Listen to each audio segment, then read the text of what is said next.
அகர முதல எழுத்தெல்லாம் ஆதிபகவன் முதற்றே உலகு. நடந்து கொண்டிருக்கிற விஸ்வாவசு வருஷத்தில் ஐப்பசி மாதத்தில், அதுக்கு இன்னொரு பேர் துலா மாதத்தில், இந்த மாதம் அதாவது ஆங்கில தேதி 18/10/2025 17/11/2025 வரைக்கும் உண்டான ஐப்பசி மாதத்தில் நேயர்களுக்கு ஓரொரு லக்னத்தவருக்கும் என்னென்ன பலன்கள் நடக்க காத்திருக்கிறது என்பதை ஒரு சுருக்கமாக சொல்ல கடமைப்பட்டிருக்கிறேன். ரெயின்போ 360 நேயர்களே, உங்கள் அத்தனை பேருக்கும் என்னுடைய வணக்கம். லைக் பண்ணுங்கள், கமெண்ட் பண்ணுங்கள், சப்ஸ்கிரைப் பண்ணுங்கள். உங்களுக்கும் இதில் நிச்சயமாக சில நல்ல பலன்கள் கிடைக்க வாய்ப்பு இருக்கிறது. இப்போது லக்ன வாரியாக சில ஒவ்வொரு லக்னத்துக்கும் உண்டான பலன்களை கூற ஆரம்பிக்கிறேன். அதுக்கு முன்னோட்டமாக துலா மாதம் காலபுருஷனுக்கு அது 7வது ராசியில் சூரியன் நிற்கிற பொழுது அதுக்கு துலா மாதம்னு சொல்கிறது, ஐப்பசி மாதம்னு சொல்கிறது. இதில் முக்கியமாக என்னென்ன பெருமைகள், இது மற்ற எல்லா மாதங்களை காட்டிலும் சிலது அயன மாத சூரியனுடைய அயன கதியினால் பெருமைப்படுகின்றன. மகர மாதம், கடக மாதம், அது மாதிரி இந்த துலா மாதமாகப்பட்டது சில வகைகளில் பெருமை மிக்கதாக இருக்கும். முதல்ல துலா மாதம்னு நினைவுக்கு வருவது என்ன அப்படி சொன்னால், காவேரி தீர்த்த ஸ்நானம் அப்படின்னு சொல்கிறது. மனிதன் தன்னுடைய அறியாமலோ அறிந்தோ செய்யக்கூடிய பாவங்களை போக்கிக் கொள்ளக்கூடிய ஒரு வாய்ப்பு இந்த தீர்த்த யாத்திரையினால் போக்கிக் கொள்ளுகிறான். அப்படி இருக்கிற போது இந்த தீர்த்த யாத்திரைக்கு முக்கியமாக இந்த மயிலாடுதுறை மட்டும் ஏன் விசேஷமாக சொல்லப்படுகிறது என்றால், மயிலாடுதுறையில் இருக்கக்கூடிய துலா கட்டம் அந்த இடத்துல ஸ்நானம் பண்ணோம்னா அதற்கு சில சங்கல்ப விதி முறைகள் எல்லாம் இருக்கிறது.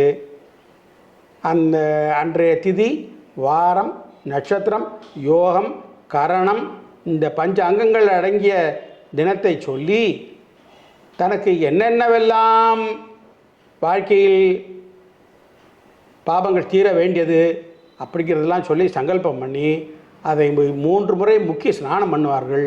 உடுத்திய வஸ்திரத்தோடு ஸ்நானம் பண்ணணும். அதுக்கு பேர் சசேல ஸ்நானம்னு பேர். இந்த ஸ்நானத்தினால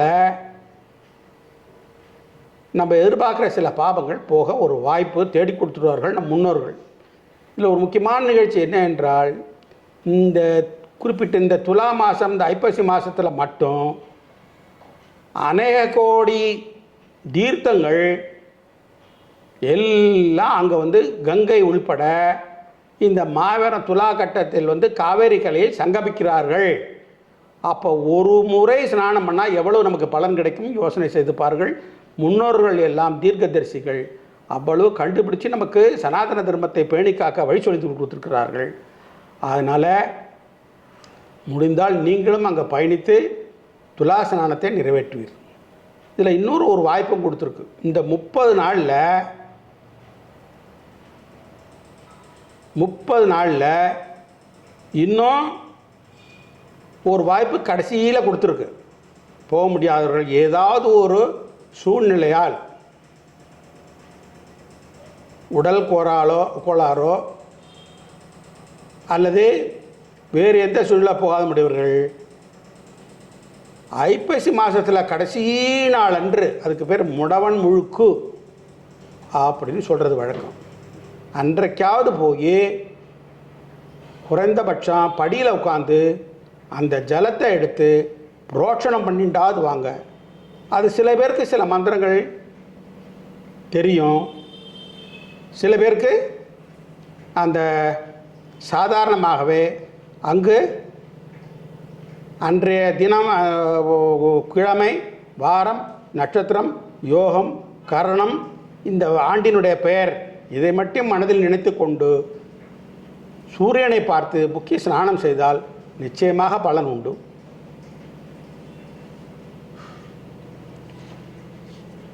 இது துலா ஸ்நான கட்டம் மிக ஒரு சுலபமான முறையில் சிம்பிளாக இப்படி பண்ணலாம். இது அதிகம் இதை பற்றி விழாவாரியாக தெரிஞ்சுன்னா துலா காவேரி புராணம் என்று நூல் இருக்கிறது, படித்து பார்த்து தெரிந்து கொள்ளலாம், அதை தெரிந்தவர்களிடம் கேட்டுக்கொள்ளலாம். இப்பொழுது நம்ம ஓரொரு லக்ன வாரியாக பலன் உரைப்பதற்கு வருவோம். பூரட்டாதி, உத்திரட்டாதி, ரேவதி ஆகிய நட்சத்திரங்களை உள்ளடக்கிய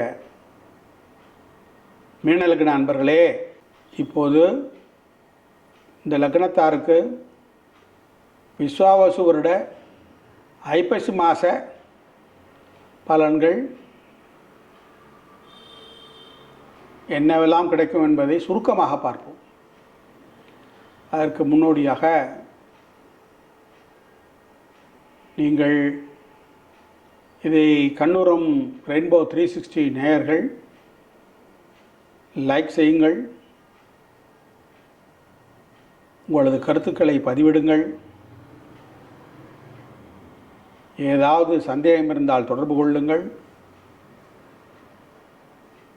சப்ஸ்கிரைப் செய்யுங்கள் என்று கேட்டுக்கொள்கிறேன். மீன லக்னத்தை பற்றி ரெண்டு வார்த்தை சொல்ல விரும்புகிறேன். காலபுருஷனுக்கு, அதாவது இந்த பூமிக்கு கடைசி பகுதி, இந்த பூமிக்கு கடைசி பகுதி நீர் ராசி, ஆழந்தெரியாதது. இந்த இடத்துல, இந்த இடம் எப்படின்னா பார்க்கடலில் பள்ளி கொண்டிருக்கும் மகாவிஷ்ணுவுடைய இடம். அதனால தான் மகாலட்சுமியின் அம்சமான சுக்கிரன் இங்கே உச்சம் பெறுகிறார். மகாவிஷ்ணு எங்கே இருக்கிறாரோ அந்த இடத்தில் தானே மகாலட்சுமி. அதனால் அந்த மகாலட்சுமி இந்த இடத்தில் தான் உச்சம் பெறுகிறார். சுக்கிரன், மகாலட்சுமியின் அம்சமான சுக்கிரன் உச்சம் பெறுகிறது. அது மட்டும் இல்லாமல் இதனுடைய லட்சணம் என்ன என்றால், ஒரு மீன் வானத்தை நோக்கி இருக்கும், ஒரு மீன் கீழ் நோக்கி இருக்கும். இதனுடைய தாற்பயம் என்ன? வாழ்க்கையில் இந்த மாயையில் சிக்கி போராடும்போது அறவழியில் பொருள் ஈட்டி இன்பத்தை தூய்த்து நீ வீடு பேறு பெற வேண்டும் என்றால் அனைத்தையும் முன்னோக்கி வானுயர செய்தால் வெற்றியடையலாம். இதற்கு மாறாக உன்னுடைய செயல்பாடுகள் இந்த பூமியில் இருக்குமே ஆனால் உன் நிலைமை கீழிறங்கிவிடும், மறுபடியும் பிறப்பை நோக்கி செல்வாய் என்பதை நிலைநாட்டத்தான் காலபுருஷனுக்கு முடிவு என்று சொல்லக்கூடிய சமுத்திர ராசியான மீனத்தில் இந்த ஆடம்பரத்தை குறிகாட்டும் உல்லாசம், கேளிக்கை, சுகபோக வசதிகள், காலத்துக்கு தகுந்த மாதிரியான சுகபோக வசதிகள் எல்லாத்தையும் குறிக்கும் சுக்கிரன் அந்த இடத்தில் உச்சம் பெறுகிறார் என்பதை நினைவில் கொள்ளும். மீன லக்ன அன்பர்களே, இந்த ஐப்பசி மாதத்தில் கோச்சார ரீதியாக லக்னத்தில் தற்போது லாப விரையாதிபதினு சொல்லக்கூடிய சனி உலாவுகிறார். அதனால் சில நேரங்களில் தன்னை அறியாது, தன்னை மறந்து சில நட்டத்தை சந்திக்கலாம், இழப்பீடுகளை சந்திக்கலாம், அபராதம் கட்ட வேண்டி வரலாம். அதே நேரத்தில் குரு லக்னத்தில் இருக்கும் சனி சம்பந்தம் பெற்று நவம்பர் 18 வரை கடகத்தில் சஞ்சரிக்கப் போவதால், அதிசார மார்க்கத்தில் சஞ்சரிக்கப் போவதால் உங்களுக்கு சில எதிர்பார்ப்புகள் வெற்றியடையும், நஷ்டம் தவிர்க்கப்பட்டுவிடும். இருந்தாலும் கொஞ்சம் எச்சரிக்கை தேவை. வருமுன் காப்பதே சிறந்தது என்பதற்காக அஷ்டமஸ்தானத்திலே வாகனகாரகன் சுக்கிரனோடு செவ்வாய் சஞ்சாரம் செய்கிறார். 6 சூரியனும் சஞ்சாரம் செய்கிறார். மனைவி ஸ்தானாதிபதின்னு சொல்லக்கூடிய புதனோடும் சஞ்சரிக்க இருப்பதால் அன்பர்களே, வாகன போக்குவரத்தில் சற்று நிதானம் தேவை. அந்த அஷ்டமஸ்தானம் என்பது காற்று ராசி ஆதலாலே நீங்கள் வாகனத்திற்கு கூடுமானவரை அதிக வேகத்தில் போக வேண்டாம். கூட்டமான நெருக்கடியான பேருந்துகளிலோ அல்லது புகை வண்டிகளிலோ ஏற வேண்டாம். காற்று ராசி சம்பந்தப்பட்டுள்ளது. ஆகாய விமானம் போன்றவற்றை தவிர்க்கவும். சில சூழ்நிலை மீன லக்னக்காரர்களுக்கு சாதகமாக இல்லை என்பதால் இதனை நான் கூற கடமைப்பட்டுள்ளேன். சனிக்கு அஷ்டமத்திலே சூரியன், சனிக்கு அஷ்டமத்திலே செவ்வாய், சனிக்கு அஷ்டமத்திலே சுக்கிரன். அன்பர்களே, லக்னத்துக்கு அஷ்டமத்திலே இத்தனை கோள்கள் இருப்பதால் சில எதிர்பாராத வாகன விபத்துக்கள் ஏற்படலாம்.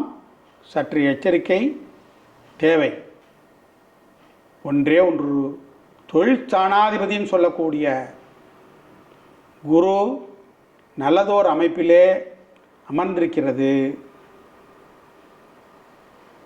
லக்னத்தை பார்ப்பதால் இவற்றிலிருந்து தப்பிக்கலாம் என்பதை இந்த குரு பகவான் வழிகாட்டுகிறார். அவருடைய அமைப்பு உத்தரவாதம் தருகிறது. சஞ்சாரம் உத்தரவாதம் தருகிறது. அதே போன்று லாபாதிபதின்னு சொல்லக்கூடிய சனி லக்னத்தில் அமர்ந்து புத்திரஸ்தானத்தில் இருக்கும் குரு பார்வை பெறுவதால் சிலருக்கு தன் குடும்பத்தில் புத்திர லாபம் ஏற்படும். நீண்ட நாட்களாக வம்சவர்த்தி எதிர்பார்ப்பவர்கள் வெற்றியடையக்கூடிய சூழ்நிலை இந்த மாதம் இருக்கிறது. நல்ல செய்தி வரும். சுபகாரியங்கள் நிகழும். சில பேருக்கு நிரந்தரமாக நீண்டகால கடனில் ஈடுபடுவர். தவிர்க்க முடியாததாக காட்டுகிறது. நன்றி, வணக்கம்.